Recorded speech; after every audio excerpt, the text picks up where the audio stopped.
இமாம் முஹம்மது பின் அப்துல் வஹாப் ரஹிமஹுல்லா என்கிற ஒரு அறிஞரை பற்றி நீங்கள் கேள்விப்பட்டிருப்பீர்கள். அவர்களுடைய மிக ஒரு அற்புதமான ஒரு சுருக்கமான புத்தகம் இருக்கிறது, உசூலுத்தீனி அல் இஸ்லாமி என்று சொல்லி, இஸ்லாத்தின் அடிப்படைகள் என்று. அது தமிழிலும் மொழிபெயர்க்கப்பட்டிருக்கிறது. இஸ்லாமிய அகீதாவை இரத்தின சுருக்கமாக சொல்லக்கூடிய மிக முக்கியமான ஒரு புத்தகம். அந்த புத்தகத்தை வாய்ப்பு கிடைத்தால் எல்லோரும் படித்து பாருங்கள். அந்த புத்தகத்தின் ஆரம்பத்திலேயே இமாம் அவர்கள் சொல்கிறார்கள், ஒவ்வொரு மனிதனும் 4 விஷயங்களை அறிந்து கொள்ள வேண்டும்.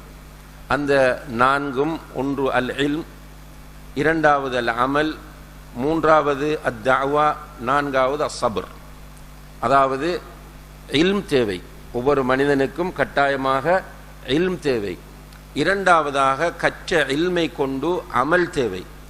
3வதாக அந்த அமல் செய்கிறவர் அதன்பால் மக்களை அழைக்க வேண்டிய தேவை இருக்கிறது. 4வதாக இல்மையும் அமலையும் தஅவாவையும் செய்கிற போது நிறைய சோதனைகள் வரும், பிரச்சனைகள் வரும், சிரமங்கள் வரும், சவால்கள் வரும். அவற்றை எதிர்த்து செல்வதற்கு பொறுமை தேவை. இந்த 4ஐயும் இமாம் அவர்கள் தன்னுடைய அந்த புத்தகத்தில் முதல் அம்சமாக ஒவ்வொரு மனிதனும் அறிந்து கொள்ள வேண்டிய 4 அடிப்படைகள் என்று குறிப்பிடுகிறார்கள். அதிலே முதலாவதாக அவர்கள் குறிப்பிடுவது அல் இல்ம், இல்மை குறிப்பிடுகிறார்கள். உண்மையிலேயே இல்ம் என்பதை பொறுத்தவரையில் இஸ்லாம் அதற்கு மிக பிரதானமான இடத்தை தந்திருக்கிறது என்பது நம் எல்லோருக்கும் தெரியும். அல்லாஹு தஆலா நபிகள் நாயகம் ஸல்லல்லாஹு அலைஹி வஸல்லம் அவர்களை தூதராக அனுப்ப முடிவெடுக்கிறான். அந்த காலகட்டம் ஜாஹிலியத் நிறைந்த ஒரு காலகட்டமாகும். ஜாஹிலியத் என்றால் ஷிர்கின் உச்சகட்டத்திலே மக்கள் இருக்கிறார்கள். ஷிர்கின் உச்சகட்டம், புகாரியிலே ஒரு ஹதீஸ் வருகிறது, சுப்ஹானல்லாஹ், அந்த மக்கள் பிரயாணம் செய்கிற போது கூட ஆடுகளை கொண்டு செல்வார்கள். கடவுள் பக்தி அவர்களுக்கு வந்தால் போகிற இடத்தில் மண்ணை குவிப்பார்கள், ஆட்டிலிருந்து பாலை கறப்பார்கள், அந்த மண்ணை ஒரு சேப்புக்கு கொண்டு வருவார்கள், அந்த மணல் குவியலை வணங்குவார்கள். இந்த அளவுக்கு ஷிர்கில் உச்சகட்டத்திலே அவர்கள் இருந்தார்கள். வரலாற்று நூல்களில் நம்ம பார்க்கிறோம், அந்த மக்கள் பிரயாணத்தில் செல்லும் போது 4 கற்களை எடுத்து செல்வார்கள். 3 கற்கள் சமைப்பதற்கு பயன்படுத்துவதற்கு, அடுப்புக்காக பயன்படுத்துவது, 4வது கல் அவர்களுடைய கடவுள். இப்படியான ஒரு கேவலமான நிலை. இதைவிட கேவலம் இன்னும் சில வரலாற்று ஆசிரியர்கள் குறிப்பிடுகிறார்கள், அவர்களுடைய பிரதானமான உணவு பேரிச்சம்பழம். பேரிச்சம்பழத்தை கொண்டு செல்கிறவர்கள் உணவாக கடவுள் பக்தி அவர்களுக்கு வந்துவிட்டால் அந்த பேரிச்சம்பழத்தை வைத்து ஒரு சிலையை செய்வார்கள். சிலையை செய்து அதை அவர்கள் வணங்குவார், அதனிடம் துவா கேட்பார்கள். அதனிடம் துவா கேட்டு விட்டு பிறகு பசி வந்தால் அதை எடுத்து சாப்பிட்டு விடுவார்கள். இன்னா லில்லாஹி வ இன்னா இலைஹி ராஜிஊன்.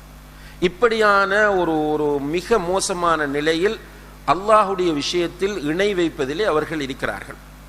இதுபோல பஞ்சமா பாதகங்கள் என்று சொல்லக்கூடிய கொலை, கொள்ளை போன்ற விபச்சாரம் போன்ற பாவங்கள் எல்லாமே அவர்களிடத்தில் சர்வ சாதாரணமாக நடந்து கொண்டிருக்கிறது. சின்ன சின்ன விஷயங்களுக்கெல்லாம் வாளேந்தி போராடுவார்கள். ஒருவருடைய ஒட்டகம் இன்னும் ஒருவருடைய தோட்டத்தில் மேய்ந்து விட்டதென்றால் அதை பேசி தீர்ப்பதெல்லாம் கிடையாது, அதற்காக வாளேந்துவது, போராடுவது. இப்படி இரத்த வெறியோடு வாழ்ந்து கொண்டிருக்கிறார்கள். விபச்சாரம் என்பது கஅபத்துல்லாவை வளைத்திருக்கிற பெரும்பாலான வீடுகளில் கொடி பறக்கும். அந்த கொடி பறந்தால் அர்த்தம் இந்த வீடு விபச்சார விடுதியாகும், நீங்கள் விபச்சாரம் செய்து விட்டு போகலாம், நஅூது பில்லாஹ். அப்படியான ஒரு நிலையில் அந்த இடம் இருக்கிறது. அதுபோல மதுபானம் என்பது ஒவ்வொரு வீட்டிலுமே உற்பத்தி செய்யப்படக்கூடிய நிலைமையில் காணப்பட்டது. இப்படி ஒரு மோசமான சமுதாயம். இந்த சமுதாயத்தில் ஷிர்க்குத்தான் ஆக உச்சகட்ட நிலையில் இருக்கிறது. இந்த சமுதாயத்திற்கு அல்லாஹு தஆலா ஒரு ரசூலை அனுப்புகிறான், அவருக்கு வஹி அனுப்ப போகிறான். முதலாவது என்ன வஹியை அனுப்ப வேண்டும் என்று கேட்டால் நம்ம சொல்லுவோம், ஷிர்க்கு செய்ய வேண்டாம் என்று சொல்லுங்கள் என்றுதான் நம்ம ஐடியா கொடுப்போம். ஆனால் அல்லாஹு தஆலா ஷிர்க்கை பற்றி சொல்லவில்லை, மதுபானத்தை பற்றி சொல்லவில்லை, விபச்சாரத்தை பற்றி சொல்லவில்லை, கொலையை பற்றி சொல்லவில்லை. இவை எதை பற்றியுமே சொல்லாமல் அல்லாஹ் முதலாவது இறக்கிய வஹி என்ன எல்லோருக்கும் தெரியும்.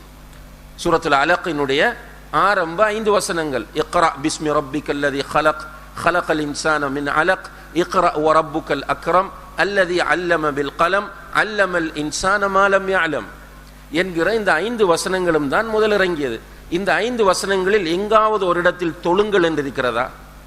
எங்காவது ஒரு இடத்தில் நோன்பு பிடியுங்கள் என்று இருக்கிறதா? எங்காவது ஒரு இடத்தில் ஜக்காத்து கொடுங்கள் என்று இருக்கிறதா? அல்லது எங்காவது ஒரு இடத்தில் தௌஹீதை நிலைநாட்டுங்கள் என்று இருக்கிறதா, அல்லது ஷிர்க் செய்யாதீர்கள் என்று இருக்கிறதா, அல்லது உங்களுடைய பெண் குழந்தைகளை உயிரோடு நீங்கள் புதைக்காதீர்கள் என்று இருக்கிறதா என்றால் ஒன்றுமில்லை. இந்த 5 வசனங்களிலும் திரும்ப திரும்ப என்ன சொல்லப்படுகிறது என்றால் கல்விதான் சொல்லப்படுகிறது. அப்ப இதிலிருந்து என்ன புரிகிறது என்றால், ஒரு மனிதன் சரியாக, நேர்த்தியாக, நாகரிகமாக, பண்பாட்டோடு வாழ வேண்டும் என்றால் அவனுக்கு கல்வி அவசியம் என்பது அழகாக சொல்லப்படுகிறது. இந்த கல்வியோடு ஆரம்பித்த இந்த இஸ்லாம் கல்வியை முழுக்க முழுக்க பரப்புகிறது. ஐயாமுல் ஜாஹிலியா என்கிற அந்த சமூக அந்த காலத்தில் வாழ்ந்த ஜாஹிலிய சமூகத்தை அறிவுள்ள சமுதாயமாக, நாகரிகம் உள்ள சமுதாயமாக மாற்றுகிறது. இந்த சஹாபாக்கள் என்பவர்கள் வானத்திலிருந்து இறங்கியவர்கள் கிடையாது, அல்லது விசேடமாக பூமியிலிருந்து முளைத்து வந்தவர்களும் கிடையாது. அவர்கள் இந்த ஜாஹிலிய சாக்கடைக்குள் இருந்தவர்கள் தான். ஆனால் அவர்களுக்கு ரசூல் ஸல்லல்லாஹு அலைஹி வஸல்லம் அவர்கள் கொடுத்த அந்த கல்வி அவர்களை அப்படியே மாற்றுகிறது. அந்த மாற்றம் சுப்ஹானல்லாஹ், அவர்களுடைய பெயரை இப்ப நான் அனஸ் என்று சொன்னால் நம்ம எல்லோருக்கும் கோபம் வரும். அபூ ஹுரைரா என்று சும்மா சொன்னால் கோபம் வரும். இப்னு உமர் என்று சும்மா சொன்னால் கோபம் வரும். பின்னால் என்ன சொல்ல வேண்டும்? அனஸ் ரலியல்லாஹு அன்ஹு, இப்னு உமர் ரலியல்லாஹு அன்ஹுமா, இப்னு அப்பாஸ் ரலியல்லாஹு அன்ஹுமா, இப்னு மஸ்ஊத் ரலியல்லாஹு அன்ஹு, அபூ ஹுரைரா ரலியல்லாஹு அன்ஹு என்று அவர்களுக்கு துஆ செய்யாமல் யாராவது ஒருவர் பேசினால், ஒரு மௌலவி பேசினால் நமக்கு கோபம் வருகிறது. சிலர் இந்த தமிழ் புத்தகங்களை படித்துட்டு அபூபக்கர் ரலி என்பார்கள். அதை சொல்லும் போது கூட விஷயம் தெரிந்தவர்களுக்கு கோபம் வருகிறது. பூரணமாக துஆ கேளுங்கள் அவர்களுக்காக. அவர் என்று சொல்வது கூட, அபூபக்கர் ரலியல்லாஹு அன்ஹுவர்களை அவர் என்று, உமர் ரலியல்லாஹு அன்ஹுவர்களை அவர் என்று சொல்லும் போது கூட நமக்கு கோபம் வருகிறது. அந்த அளவுக்கு ஒரு மரியாதை நம்மிடத்தில் இருக்கிறது. அல்லாஹ் அப்படி ஒரு சிறப்பை அவர்களுக்கு கொடுத்தான். இந்த சிறப்பை அவர்கள் பெறுவதற்கு காரணம் அவர்களுக்கு கொடுக்கப்பட்ட கல்வி, அவர்கள் பெற்றுக்கொண்ட கல்வியாகும்.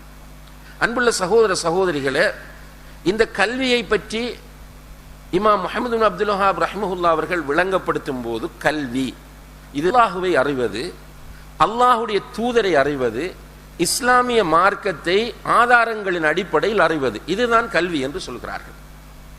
இந்த கல்வியில் முதலாவது இடத்தை பெறுவது மஅரிஃபத்துல்லாஹ், அல்லாஹுவை அறிவது என்பதாகும். இந்த அல்லாஹுவை அறிவது என்கிற கல்வியை பற்றி பேசுகிற இமாம் புகாரி ரஹிமஹுல்லாஹ் அவர்கள் அவர்களுடைய சஹீஹுல் புகாரியிலே கிதாபுல் இல்ம் என்கிற ஒரு பாடம் கொண்டு வருகிறார்கள். அந்த பாடத்தில் பாபுன் அல் இல்மு கப்லல் கௌலி வல் அமல், சொல்வதற்கும் செய்வதற்கு முன்னால், அல்லது செய்வதற்கும் சொல்வதற்கு முன்னால், அப்படி என்றால் அமல் செய்வதற்கும் தாவா செய்வதற்கு முன்னால் கல்வி அவசியம் என்று கொண்டு வந்து சூரா முஹம்மது என்கிற அத்தியாயத்தின் 19வது வசனத்தை அங்கே பதிவு செய்கிறார்கள்.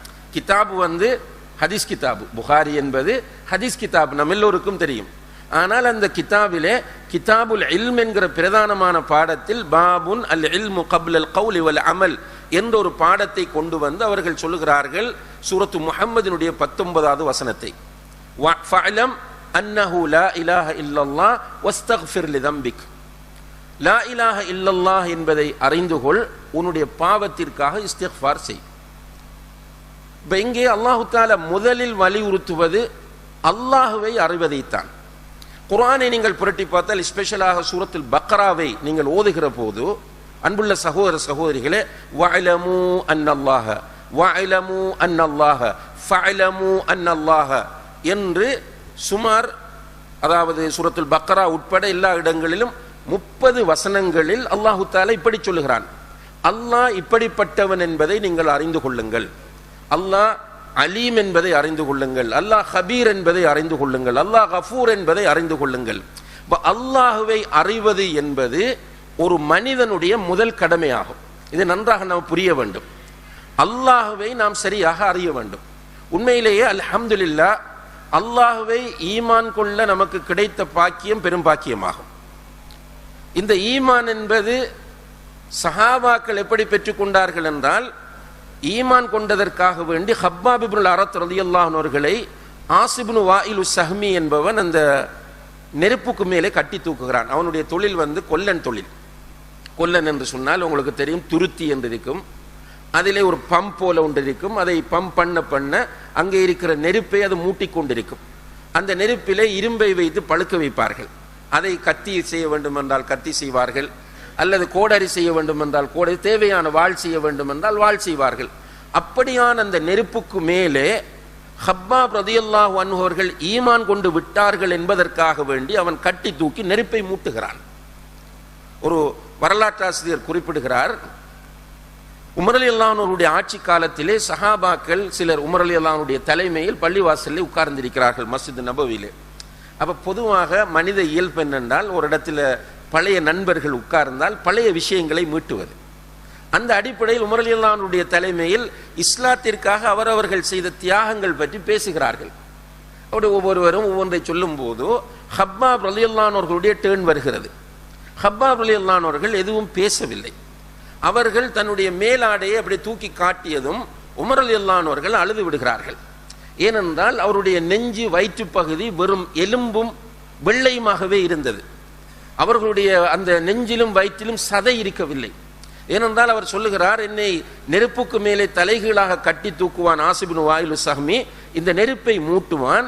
மூட்டும் போது அந்த நெருப்பு என்னுடைய நெஞ்சிலும் வயிற்றிலும் பட்டு என்னுடைய சதை அப்படியே உருகி அந்த நெருப்பிலே விழுந்து நெருப்பு அணையும், அந்த அளவுக்கு என்னை கொடுமைப்படுத்துவான் என்று அவர்கள் சொல்லி காட்டுகிறார்கள்.